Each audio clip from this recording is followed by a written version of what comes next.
옆에 계신 분들에게 한번 이런 축복을 내주시길 바랍니다. 하나님은 당신의 약점을 사용하십니다. 하나님은 나의 약점을 사용하십니다. 아멘. 우리 인생들은 장점만을 가지고 살아가는 사람들이 아닙니다. 아무리 장점이 많은 사람이라 할지라도 그 사람에게도 약점이 있습니다. 아무리 싸움을 잘하고 능력이 있는 사람이라 할지라도 아킬레스건이 있잖아요. 약점이 있습니다. 그런데 사람들은 그 약점 때문에 힘들어하고 때로는 그 약점 때문에 하나님 앞에 부르짖고 때로는 그 약점 때문에 너무 힘들어하고 낙심하지만 하나님은 그 약점을 들어 사용하시기를 기뻐하십니다. 우리의 약점을 하나님의 손에 맡겨드리면, 우리의 약점을 하나님께 온전히 맡겨드리면 하나님께서 그 약함을 들어 강하게 하십니다. 우리의 연약한 것을 통해서 강건하게 하십니다. 우리의 가난한 것을 통해서 부하게 하십니다. 우리의 미련한 것을 통해서 지혜롭게 하십니다. 하나님의 제자들을, 예수 그리스도의 제자들을 우리가 살펴보면 그 면면이 사회적으로 그렇게 자랑할 만한 강점들이 많은 사람들이 아니었습니다. 시골 사람이었습니다. 배움이 없었습니다. 그래서 나중에 제자들이 성령 받아서 하나님의 말씀을 담대하게 전할 때 저들이 학문 없는 사람들인데 어떻게 저렇게 말을 잘하느냐, 이런 깜짝 놀랄 만한 일이 있었습니다. 그들에게 약점이 성령께서 임하심으로 말미암아 강점으로 바뀌게 되는 그런 역사가 있었던 것입니다. 그들은 자랑할 만한 것이 아무것도 없었습니다. 삭개오도 키가 작은 핸디캡이 있었습니다. 그런데 그 핸디캡을 가지고 주님을 보기 위해서 뽕나무 위로 올라갔을 때 주님의 주목을 받게 되고, 또 주님께서 오늘 내 집에 구원이 이르렀다 하시는 이 은혜의 말씀을 통해서 그때 당시에 가장 구제헌금을 많이 한 사람이 되었지 않습니까? 하나님께서 들어 쓰시는 사람, 다윗도 마찬가지였습니다. 다윗이 처음에 목동이었지 않습니까? 그 가정에서 사랑받는 사람이었을지 몰라도 형들에게 밀려서 막내로서 들에서 양을 지키고 있었습니다. 그런데 그 약점이, 그 들에서 양을 지키던 그 약점이 나중에 골리앗을 때려잡는 그런 강점으로 부각이 되게 되는데, 하나님께서 그의 손에 물맷돌을 들려주셨습니다. 양을 지키기 위해서 들었던 그 물매가 나라를 구하는 물매가 되었습니다. 하나님께서 장군을 삼으시고 임금의 사위를 삼으시고 그리고 이스라엘을 맡기셨습니다. 우리가 잘 아는 노벨 의학상 수상자인 알렉산더 플레밍이라는 사람이 있습니다. 이 사람도 실수가 많은 사람이었습니다. 좀 덤벙대는 사람이었다, 그의 성격을 그렇게 표현합니다. 런던 의과대학 교수 시절에 그때 당시에 많은 사람들이 고통을 당하고 있던 그 부스럼, 피부병을 치료하기 위해서 균을 배양을 했습니다. 그런데 하루는 깜빡 잊어버리고 그 균을 배양하고 있는 그 뚜껑을 덮지 않고 퇴근을 했습니다. 그 다음날 아침에 출근을 해보니 그 배양해 놓았던 균들이 있어야 될 곳에 푸른 곰팡이가 가득 끼어버렸습니다. 균들이 다 죽어버렸습니다. 그동안 연구해온 모든 연구의 업적이 수포로 돌아가는 순간이었습니다. 그런데 자세히 보니 그동안 배양해 놓았던 균들이 푸른 곰팡이가 덮여있는 그 일로 인해서 균들이 하나도 없더라는 거예요. 그래서 이 푸른 곰팡이 속에 있는 어떤 성분이 균을 죽이는 성분이 있구나, 이렇게 해서 거기서 페니실린을 발견하게 됩니다. 그래서 스스로 이야기하기를, 나는 위대한 실수를 한 사람이다. 나의 실수를 통해서 위대한 발견을 했고 그것이 인류에 큰 공헌을 하게 되었다, 이렇게 말합니다. 사랑하는 성도 여러분, 우리의 삶 가운데도 실수가 많고 허물도 많고 약점이 많을 수 있습니다. 우리가 강점이 더 많으면 좋겠으나 대부분 사람들은 약점을 가지고 있고 그 약점 때문에 힘들어하고 고통스러워합니다. 그 허물 때문에 힘들어할 때도 많습니다. 그런데 그 약점이 나에게 그대로 주어지고 있고 그 약점이 나에게 있는 상태로 그대로 있다면 그 약점으로 인해서 우리는 낙심할 수밖에 없고 절망할 수밖에 없지만 그 약점이 하나님의 손에 붙들리게 되면 하나님께서 쓰시는 강점이 된다는 사실입니다.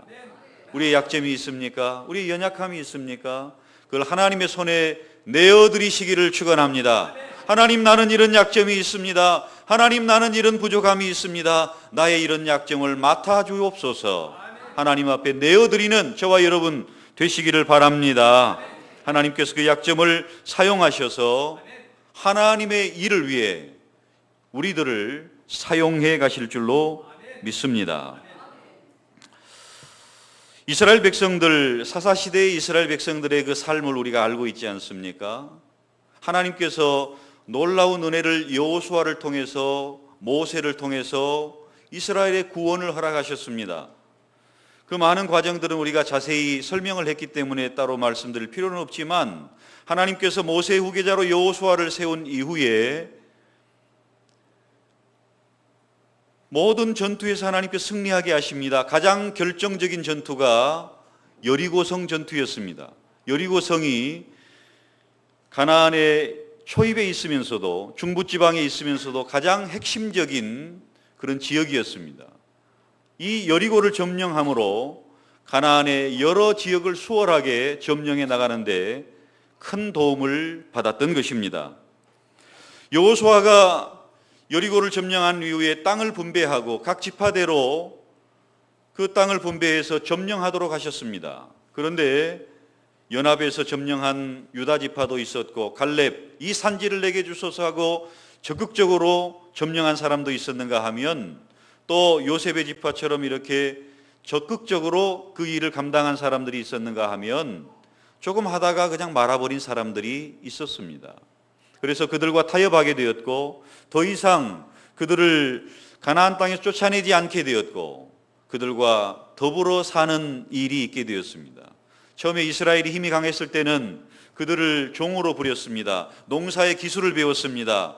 그런데 나중에는 그들의 우상을 섬기게 되고 그들과 결혼해서 동화되어 버리는, 그래서 하나님의 백성과 가나안 족속의 그 악함이 섞여서 하나님의 백성으로 특징도 없고 이제 우상을 섬기는 백성으로 전락하고 말았습니다. 그들의 편안함이, 그들의 안락함이 하나님을 버리고 하나님을 떠나는 결과를 가져오게 했던 것입니다.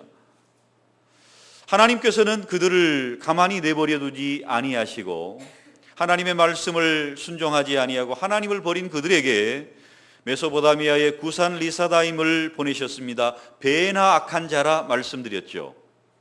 배나 악한 자인 구산 리사다임을 보내셔서 그들을 괴롭게 하셨습니다. 8년 동안 압제를 받게 하셨습니다. 그리고 이스라엘 백성들은 고통 가운데 하나님 앞에 부르짖습니다. 하나님, 우리가 하나님을 버렸습니다. 우상을 섬겼습니다. 우리에게 가나안 땅을 주신 그 목적을 잊어버렸습니다. 세상의 편안함과 안락함 때문에 하나님 백성으로 삼으신 것을 잊어버렸습니다.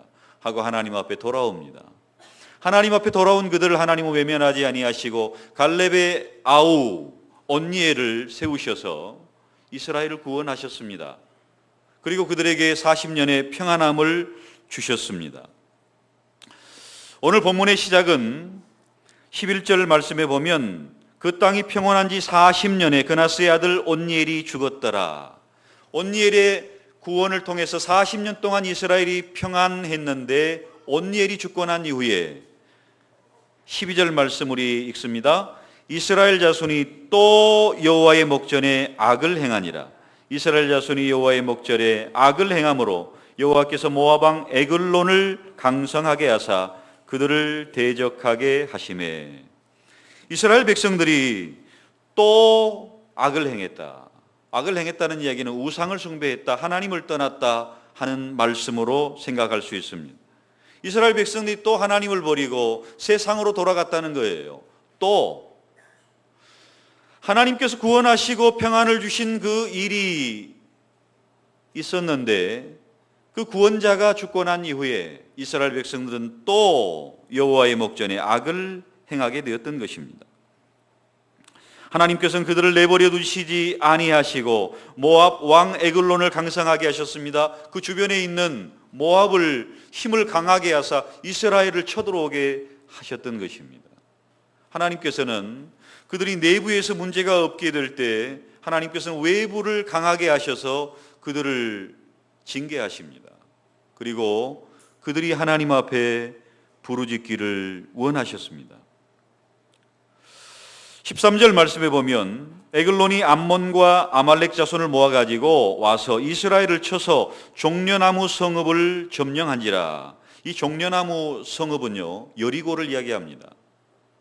여리고가 어디라고 그랬습니까? 가나안의 중심의 핵심 성입니다. 여호수아가 여리고 성을 점령했던 바로 그 여리고 성입니다.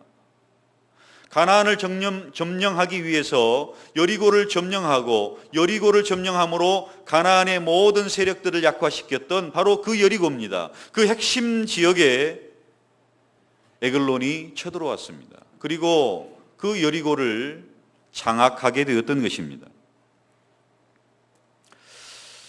이 여리고를 장악했다는 이야기는 이제 모든 가나안의 전역이 에글론 손에 들어갔다는 의미도 되고요. 14절에 보면 이에 이스라엘 자손이 모압 왕 에글론을 18해 동안 섬기니라. 구산 리사다임에게는 8년 동안 종살이를 했습니다마는 에글론에게는 18년 동안이나 더 오랜 동안 더 심한 압제를 받게 되었던 것입니다. 그들의 신앙의 위기가 찾아왔습니다. 그들의 신앙의 어려움이 찾아왔습니다. 그들은 다시 하나님 앞에 부르짖었습니다. 15절에 보면 이스라엘 자손이 여호와께 부르짖음에 다시 하나님 앞에 부르짖습니다. 한 구원자를 하나님이 세우십니다. 그리고 그들을 구원하십니다. 이것이 사사기의 신앙의 사이클입니다. 사사기의 신앙이 돌아가는 사이클입니다. 하나님을 잘 섬기고 성령 충만한 신앙생활을 하다가도 그들의 삶이 평안해지고 아무런 문제가 없게 되면 다시 또 악을 행하니라. 삶의 평안함과 문제가 그들에게 없게 되었을 때 그들은 또 하나님을 버렸습니다. 또 하나님 앞에 악을 행하게 되었습니다. 그리고 하나님은 그들을 징계하시고 하나님께로 돌아올 것을 기다리시면서 다른 대적을 그들의 손에 붙이셨던 것입니다. 그리고 그들은 힘들고 어렵고 고통스러울 때 하나님의 이름을 부릅니다. 하나님, 우리를 구원하여 주옵소서. 하나님을 부릅니다. 그러면 하나님은 기다리셨다는 듯이 그들에게 구원자를 보내시고 그들의 신앙을 회복시키시고 그들을 구원하시고 평안하게 하셨습니다.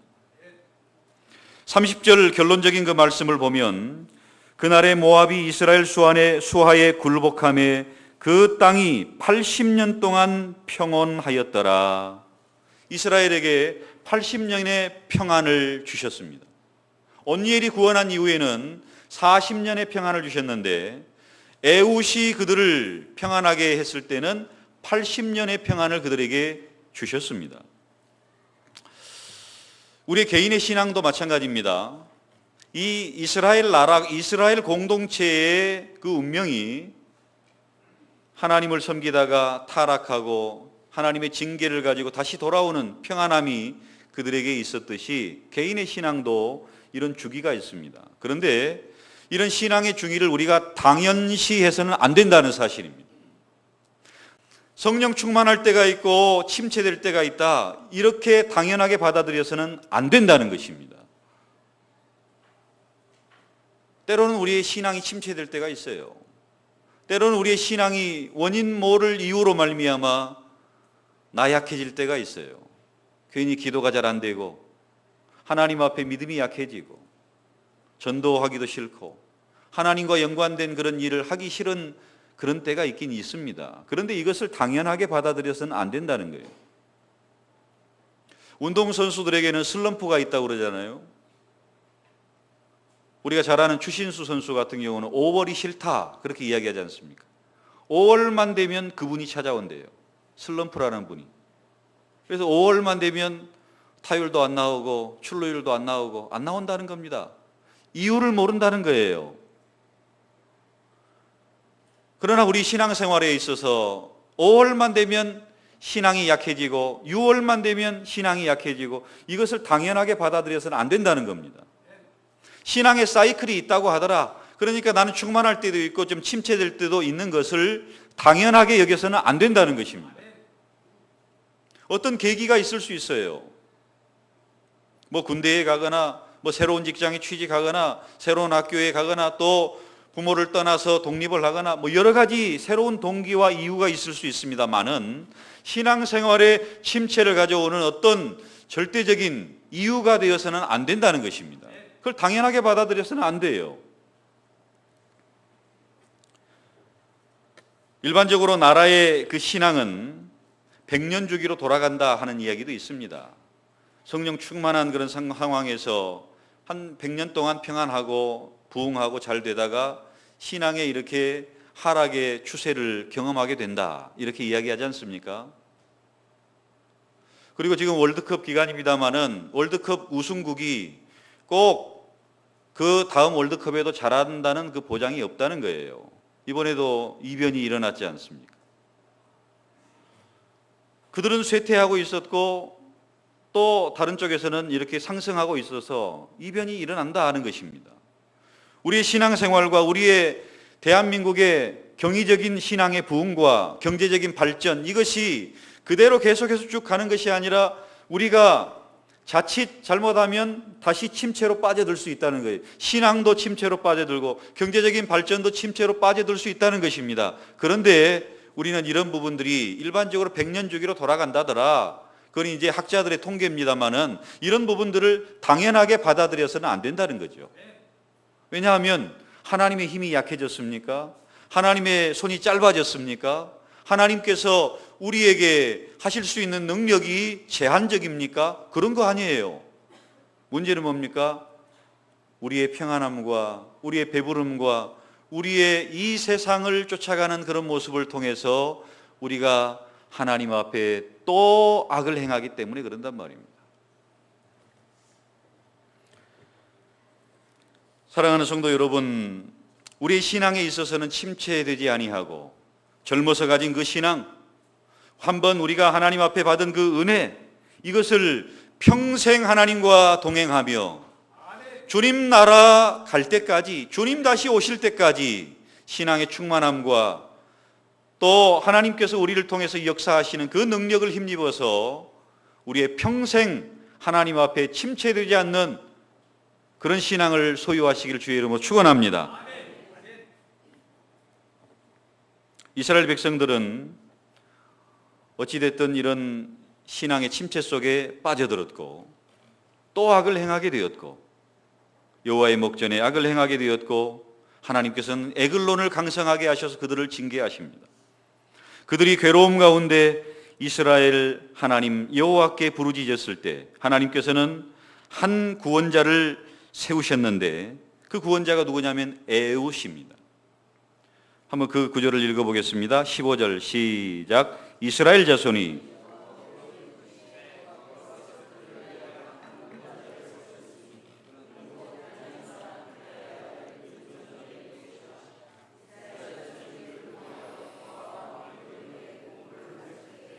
네. 이스라엘 자손이 부르짖었을 때 하나님께서 구원자를 세우셨는데 그 구원자가 좀 신통치 않습니다. 베냐민 사람, 이 베냐민 사람이란 그 베냐민은 우리가 아는 바와 같이 오른손의 아들이라는 의미가 있습니다. 야곱이 베냐민의 이름을 지었을 때 그 어머니가 슬픔의 아들 베노미라고 지었는데 야곱이 아니다. 왜 슬픔의 아들이냐? 내가 이 아들을 얻음으로 나의 오른손처럼 오른손의 아들이다. 베냐민으로 이름을 바꿉니다. 그런데 이 베냐민의 아들, 베냐민 족속 게라의 아들 왼손잡이 에훗. 여기서 왼손잡이라는 것은 오른손에 장애가 있다는 것입니다. 오른손이 자유자재로 쓸 수 없는 장애를 가지고 있었다는 것을 말합니다. 원문적인 의미가 그래요. 왼손을 활발하게 잘 사용하는 왼손잡이라는 의미가 아니라 오른손을 사용할 수 없어서 왼손을 사용할 수밖에 없는 장애를 가진 사람, 바로 에웃이었습니다. 물론 베냐민 지파 가운데는 왼손에 능한 사람들이 많이 있었습니다. 그래서 오른손에 방패를 든 700명의 용사가 있기도 했습니다. 전쟁에서 왼손을 자유자재로 사용함으로 말미암아 큰 전공을 올린 700명의 특공 용사가 있었습니다. 보통 왼손에 방패를 잡고 오른손에 칼을 잡는데 베냐민 사람 가운데는 오른손에 방패를 잡고 왼손에 칼을 든 왼손에 능한 자가 있었던 것은 사실입니다마는 이 에웃은 왼손에 능한 자라는 의미가 아니라 오른손에 장애를 가진, 오른손이 붙어 있는 그런 의미를 가지고 있습니다. 그래서 하나님께서는 이스라엘을 구원할 구원의 사람을 세우실 때 장애를 가진, 약점을 가진 에웃을 세우셨습니다. 이 에웃이 이스라엘 자손은 그를 통하여 모압 왕 에글론에게 공물을 바칠 때에 우리가 아는 바와 같이 예수님 당시에 세리들을 죄인 취급했습니다. 아무도 로마를 위해서 세금을 거두는 그 일을 하려고 하지 않았습니다. 그래서 세금을 거두는 일은 그때 당시에 사회적으로 물질적인 부는 챙길 수 있었으나 사회적으로 비난받고 죄인 취급받는 사람들이 되고 말았습니다. 그 사회에서 왕따가 되었던 것입니다. 마찬가지입니다. 여기서 공물을 에글론에게 바치는 이 일을 누가 하기를 좋아하겠습니까? 1년 내내 수고해서 그들이 농사로 성공하고자 해서 농사를 잘 지어 놓았는데 그 공물을 에글론에게 다 보내야만 되는 이 악역을 누가 하려고 하겠습니까?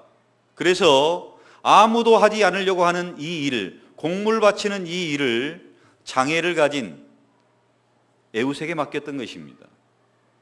에웃은 다른 사람의 비난받고 별로 인정받지 못하는 이 일을 하는 가운데 하나님의 부르심을 받습니다. 한 구원자를 세우셨다. 하나님께서 세우신 구원자의 역할을 감당하게 되었던 것입니다. 우리가 이 모든 과정을 조금 전에 본문으로 읽었습니다마는 에웃은 공물을 바치러 갈 때에 좌우의 날선 검을 오른쪽 허벅지에 그것을 가지고 갑니다. 그리고 그들에게 공물을 잘 전달하고 그리고는 공물을 가지고 함께 가지고 왔던 사람들을 다 돌려보냅니다. 그들이 먼저 고국으로 도망을 갈 수 있도록 다 돌려보내고 혼자 남았습니다. 그리고는 길갈에서 다시 에그론으로 돌아갑니다. 에그론을 만나러 돌아갑니다. 모압으로 돌아갑니다. 그리고 긴히 할 이야기가 있다. 왕에게 은밀히 할 이야기가 있다. 그래서 왕을 만나기를 청합니다. 왕은 다른 모든 장수들을 신하들 다 물리고 개인적으로 독대를 할 수 있도록 허락해 줍니다. 왜냐하면 에웃이 장애인이었고 비무장이었고 혼자 왔고 또 은밀한 일을 이야기를 하려고 한다고 하니까 혹시 나에게 뭔가를 더 주려고 하는가? 아니면 어떤 좋은 정보를 나에게 주려고 하는 것인가? 이런 생각을 가지고 혼자 만나 주었습니다. 그런데 에웃이 에그론을 만나자마자 홀로 앉아 있는 그 에그론을 만나자마자 이런 이야기를 합니다. 20절에 내가 하나님의 명령을 받들어 왕에게 아뢰를 일이 있나이다. 뭔가 중요한 정보를 이야기해 줄 줄 알았는데, 뭔가 좋은 선물을 줄 줄 알았는데 하나님의 명령을 전한다고 하니 마음이 바뀌었습니다. 그래서 좌석에서 일어나 버립니다. 하나님의 말씀을 존중해서 일어나는 것이 아니라 들을 필요 없다는 것이죠. 그리고 좌석에서 일어나는 에그론을 향해서 왼손을 뻗어서 오른쪽 허벅지에서 칼을 빼서 왕의 몸을 찌르게 됩니다. 그 칼날을 깊숙이 그 몸을 찌르게 되니까 그 칼끝이 등 뒤까지 나갔다. 이렇게 22절에서는 말하고 있습니다. 등 뒤까지 나갔다, 뒤로 나갔다 하는 의미는 두 가지로 원문에서는 해석을 합니다. 하나는 칼끝이 나갔다 이렇게 해석하기도 하고요. 하나는 칼을 워낙 세게 찌르다 보니까 몸부림치면서 밑으로 대변을 배설을 했다.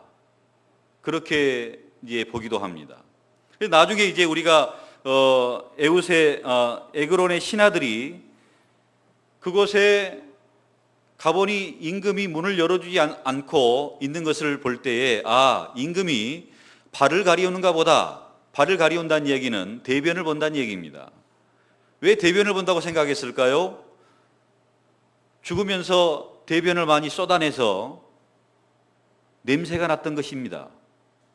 그래서 이 에그론은 비둔한 자라 이렇게 표현하고 있는데, 비둔하다는 것은 몸집이 이렇게 비만에 가깝다 그런 의미도 있지만은 기골이 장대한 사람이라는 의미가 있습니다.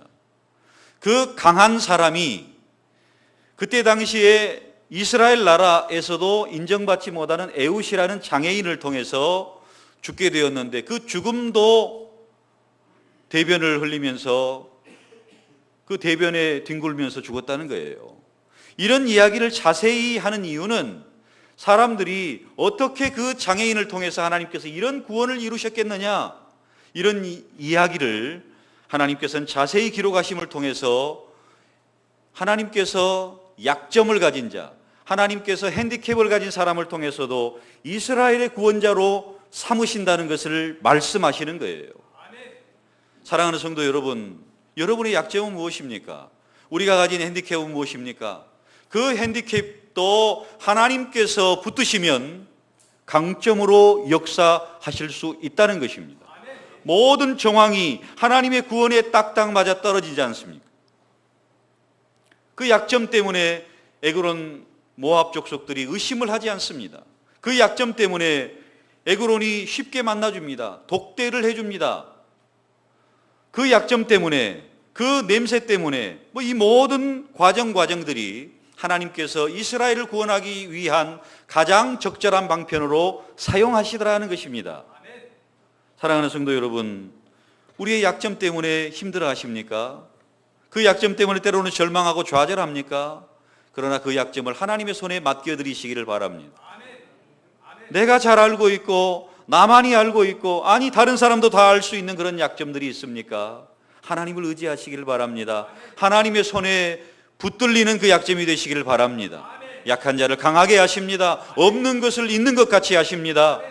가난한 자를 부하게 하십니다. 우리의 약한 것을 강건함으로 바꾸어 주시는 것입니다. 그리고 하나님께서는 에웃을 나라로 돌아가게 하셨고,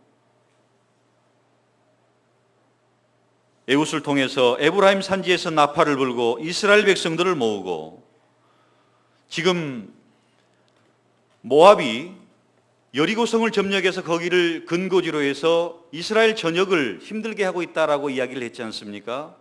이스라엘 전역을 힘들게 하고 있는 그 여리고를 지나 그 요단 나루터를 장악을 합니다. 그래서 그 성 안에 있고 전역에 퍼져 있던 모압의 용사 1만 명을 죽이게 됩니다. 임금이 죽게 된 이후에 그들은 오합지졸이 되었고, 그 핵심적인 장소를 짚어서 온 모압의 용사들을 1만 명이나 죽이게 됩니다. 그리고 오히려 이제 모압이 이스라엘 수하에 굴복하게 되었고 80년 동안 평온함을 누리게 되었습니다. 사랑하는 성도 여러분, 우리의 삶에 약점이 있죠. 우리의 삶에 연약함이 있습니다. 그것을 하나님의 손에 맡겨드리시길 바랍니다. 에훗이 길갈, 돌 뜨는 곳, 길갈이 어떤 곳이었습니까? 이스라엘 백성들이 가나안 땅을 향해 들어가기 전에 할례를 행했던 것입니다. 이제 우리가 가나안 땅에 들어가서 하나님만을 섬기겠습니다. 하나님의 방법대로 하나님의 법을 지키면서 살아가겠습니다라고 길갈에서, 요단강을 건넌 길갈에서 할례를 행하며 신앙을 새롭게 결단했던 곳입니다. 그런데 그곳이 돌 뜨는 곳이 되었습니다. 바알 우상을 만드는 곳이 되었다는 말입니다. 하나님의 신앙을 결심했던 그곳이 바알 우상의 산지가 되어버리고 말았습니다.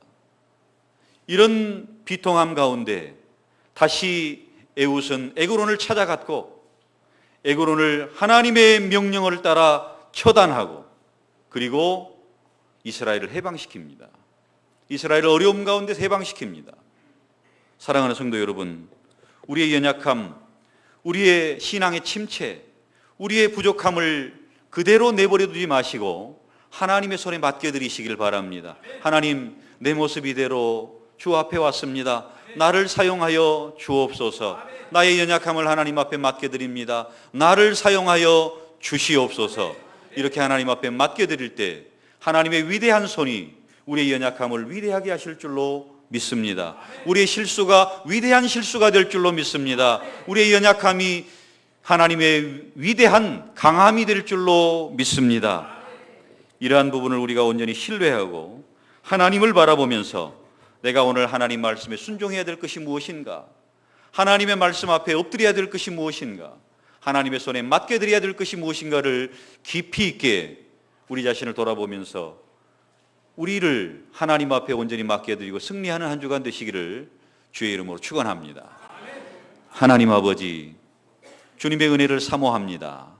우리의 약함 때문에 고민하고 고통하고 힘들어했던 지난날을 하나님 앞에 맡겨드립니다. 좌절하고 고통스러웠던 그 일을 하나님께 부르짖는 것으로 바꾸게 하시고 하나님의 손에 붙들려 쓰임받음으로 이스라엘을 구원한 에후처럼 우리의 삶을 변화시키게 하시고 교회를, 나라와 민족을 위해 쓰임받는 우리의 삶의 현장이 되도록 우리의 약함을 강하게 하시옵소서. 예수님의 이름으로 기도드리옵나이다.